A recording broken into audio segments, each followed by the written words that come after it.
탈모가 일어나기 전에 두피가 엄청 간지러웠었어요. 저만의 탈모 전조 증상이 아니었나라는 생각을 하는데 안드로겐성 탈모증이 시작될 때는 대부분 여러분들이 항상 궁금해했었던 거, 유튜브에 있는 질문, 우리 카페에 있는 질문, 또 저에게 1대1로 카카오 채널에서 문의 주시는 내용을 전문의에게 질문 드리러 왔습니다. 안녕하세요, 원장님. 네, 안녕하세요. 참 오랜만에 뵙습니다. 네, 오랜만에 봬요. 원장님 스타일이 또 더 멋있어지셨어요. 얼마 전에 파마를 했습니다.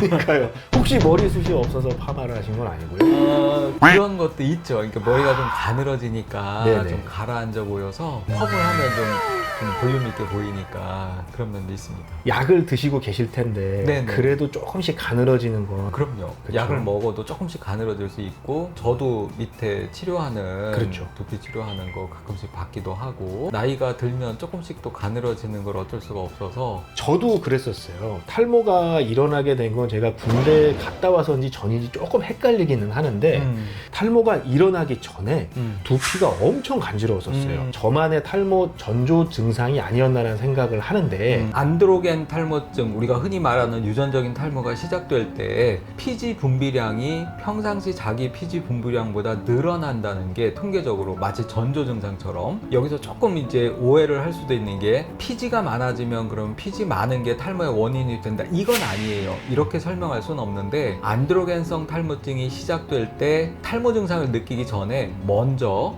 피지 분비량이 좀 늘어난다는 그런 전조 증상 같은 통계는 있습니다. 피지 분비가 늘어나면 당연히 두피가 좀 가려울 수도 있고, 피지 분비가 늘어나다 보면 모공이 막히는 게 생기면 뾰루지 같은 것도 생길 수 있고, 원인 인과관계는 아니지만 그 관철된 통계를 보면 안드로겐성 탈모증, 유전적인 탈모가 시작될 때 피지 분비량이 늘어난다, 그 자료는 있습니다. 모두에게 일어난다라고 볼 수는 없어요. 대부분 사람들이 피지 분비량이 늘어나는 양에 따라서 어떤 사람은 잘 느끼지 못하고 어떤 사람들은 그걸 좀 심하게 느끼는 차이이지, 안드로겐성 탈모증이 시작될 때는 대부분 피지 분비량도 같이 늘어나는 걸로 되어 있습니다. 전조 증상이 뚜렷하게 나타난 케이스다. 네네. 아, 그래서 제가 그렇게 간지러웠었던 거군요. 네, 맞습니다. 진짜 미친 듯이 간지러웠었어요, 저는. 그때부터 맥스웰을 왔어야 되는데. 특히 많이 물어봅니다. 이게 가을철이라 머리가 더 빠져서 그런 분들이 많은 것 같은데 아버지, 어머니, 할아버지, 할머니, 외할아버지, 외할머니 다 탈모가 없는데 근데 나만 머리가 점점 얇아졌고 머리가 점점 뒤로 후퇴하는 게 느껴지고 어떤 분들은 뚜렷하다. 이게 왜 유전 탈모냐? 난 아닌 것 같은데 이런 분들이 좀 있어요. 원장님 네. 생각은 어떠세요? 사실 유전적인 탈모가 유전이 되는 패턴은 상염색체 우성 패턴으로 유전이 되는 걸로 알려져 있습니다. 이 얘기는 어떤 얘기냐면 상염색체라는 건 남녀의 구분이 없다는 뜻입니다. 그리고 우성 유전이라는 건 어머니, 아버지 한 분만 유전인자가 있어도 아들, 딸 구별 없이 다 유전이 된다는 뜻이고, 따라서 이런 패턴으로 유전이 되는 유전인자를 안 갖고 있기는 확률적으로 굉장히 어렵습니다. 그렇기 때문에 대부분 사람들은 유전인자는 갖고 있는 건데, 유전인자를 갖고 있어도 실제로 그게 탈모 증상으로 발현이 돼서 우리가 흔히 대머리라고 말하는 그 정도까지 진행이 되는 건 또 일부에서만 일어날 수 있습니다. 할머니, 할아버지, 아버지, 어머니까지 증상이 없어도 나한테는 유전인자가 있을 수 있고, 또 내가 후천적인 환경의 영향에 따라서는 얼마든지 유전적인 탈모의 증상으로 발현이 될 수가 있습니다. 그 대부분 다 있다는 얘기네요. 그렇죠. 누구나 가능성은 있는 거고, 그러니까 조기에 발견해서 빨리 치료하는 게 가장 좋은 방법입니다. 요즘은 유전적인 탈모도 그렇게 어렵지 않게 치료가 될 수 있기 때문에, 만약에 유전적인 탈모라면 초기부터 잘 관리하면 어렵지 않게 그 진행을 막을 수 있고 또 회복시킬 수 있으니까, 누구한테나 생길 수 있다면 나한테도 하는 그런 걱정을 미리 하실 필요도 없습니다. 근데 사실 탈모 병원을 간다는 것 자체가 진입장벽이 높은 게 하나가 있어요. 가면 막 엄청나게 크게 결제를 해야 되고.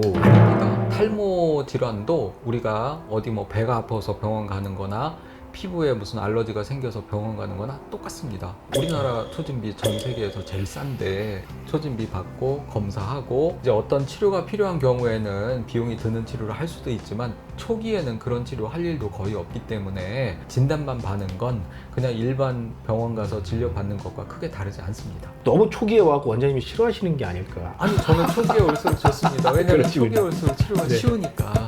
네. 자, 친가가 더 유전에 영향을 주냐, 네네. 외가가 더 유전을 주냐, 또 네네. 이제 엄마 쪽이 더 그렇다 이런 경우도 있고 원장님이 좀 정리를 해주셨으면 좋겠습니다. 네네네. 탈모 유전 인자는 보통 안드로젠 리셉터가 탈모 유전에 관여를 하고 그 리셉터가 존재하는 게 X 염색체에 존재한다고 알려져 있습니다. X 염색체는 여성한테 2개가 있고 남성은 하나만 있으니까 모개가 더 중요하다는 얘기도 있고, 또 남성은 하나니까 하나에 의한 결정이 더 중요해서 북에 있다는 얘기도 있고, 그런 얘기들이 많은데 결론은 탈모에 관한 유전의 영향은 똑같이 같습니다. 아, 원장님 말씀 덕분에 아주 그냥 시원하게 해결됐습니다. 네네. 결국은 똑같다. 네네네.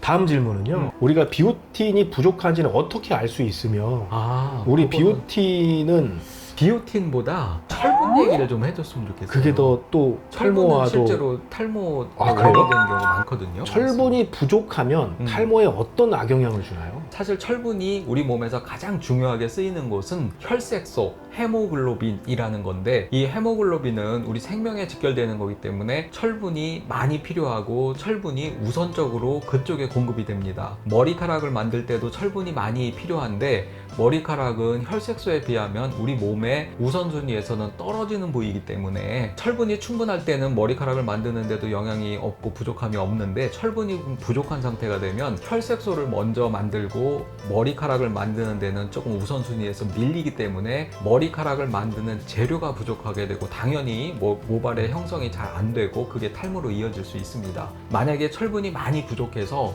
혈색소도 충분하게 못 만들어내는 빈혈 상태까지 간다면 머리카락에는 아주 심각하게 영향을 줄 수가 있고, 많은 여성들이 철분이 부족해서 탈모가 되는 경우가 많습니다. 철분이 부족한 수준을 넘어서서 빈혈 상태까지 가 있는 경우가 많고, 그런 경우에는 그 철분이 부족한 상태가 탈모의 원인이 되는 경우도 많습니다. 혈액 검사를 하면 체크를 할 수가 있는데 철분이 많이 부족한 경우에는 철분을 공급해 주는 게 탈모 치료에 있어서 아주 중요한 경우가 많고, 철분이 부족한 기준도, 우리가 철분이 어느 정도 수준 떨어지면 빈혈을 유발할 수 있기 때문에 수준 이하가 되면 철분을 공급해서 빈혈을 막아야 된다는 수치가 있습니다. 그게 보통 페리틴이라는 수치가 그 10이라는 수치 이하이면 빈혈을 유발할 수 있기 때문에 공급해줘야 되는데, 머리카락에 있어서는 그 수치가 조금 더 높게 유지를 해줘야 됩니다. 한 40 정도는 유지를 해줘야 빈혈은 당연히 막아지고 모발을 만드는데도 지장이 없는 그 철분 수치가 됩니다. 철분제, 영양제를 복용하는 방법도 있고 네네. 음식으로 또 보충하는 방법도 있을 텐데 네네. 얼마큼까지 먹으면 상한선이고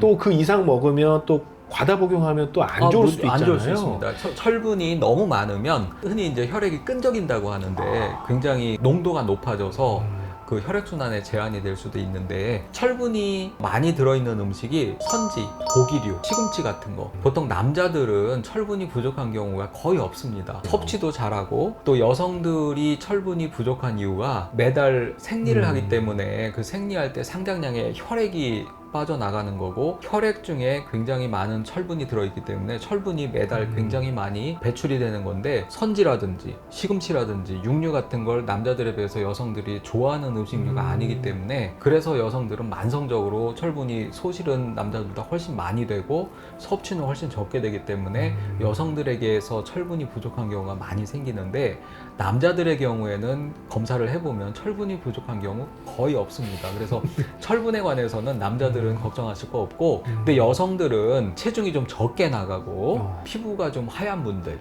하얗다 못해 약간 창백하다는 느낌이 드는 분들은 검사를 해보면 대부분 철분이 부족합니다. 그런 분들은 빈혈까지도 있는 경우가 많고, 또 그런 분들은 철분을 공급해주는 게 탈모 치료에 있어서 가장 기초적인 치료가 될 수도 있습니다.